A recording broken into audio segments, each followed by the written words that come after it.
আমার সম্মানিত ভাই যে বক্তব্য রেখেছেন, আমার বক্তব্য ওঠাই, এর বাইরে তেমন কিছু নেই।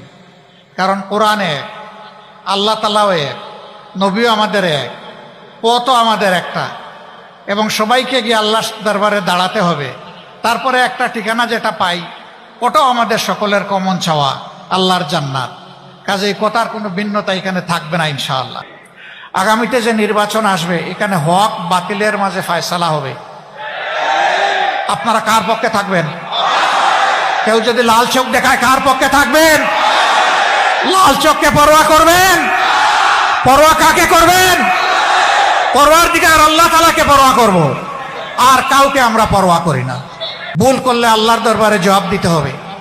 বিবেকের আলোকে ভোটটা দিবেন, হকের পক্ষে থাকবেন, দুর্নীতির বিরুদ্ধে অবস্থান নেবেন, দিনের পক্ষে অবস্থান নেবেন, আল্লাহর কালামের জন্য যারা সংগঠিত হবে তাদের পক্ষে অবস্থান নেবেন, তাদের জন্য দোয়া করবেন, তাদের পাশে থাকবেন। আমরা একসাথে লড়াই করব ইনশাআল্লাহ, আল্লাহর রাজ কায়েম করার জন্য, দুর্নীতিমুক্ত বাংলাদেশ গড়ার জন্য। আমরা কারো সাথে আপোষ করব না। ওই বাংলাদেশ না গড়া পর্যন্ত আমরা থামবো না ইনশাআল্লাহ। আমাদের জন্য শুধু দোয়া করবেন, শয়তান যেন আমাদের মধ্যে কোনো বিভ্রান্তি সৃষ্টি করতে না পারে। মুমিনদের জন্য বিজয় হয়।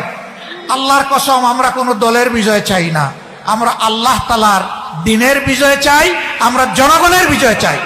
আমার জন্য একটা দোয়া করবেন, একটা দোয়া চাইবো আপনাদের কাছে।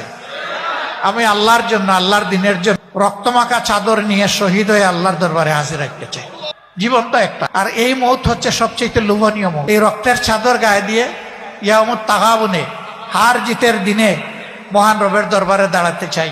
একটুখানি দোয়া করবেন আপনারা ইনশাআল্লাহ। এটা বড় দুর্বল হয়ে গেল।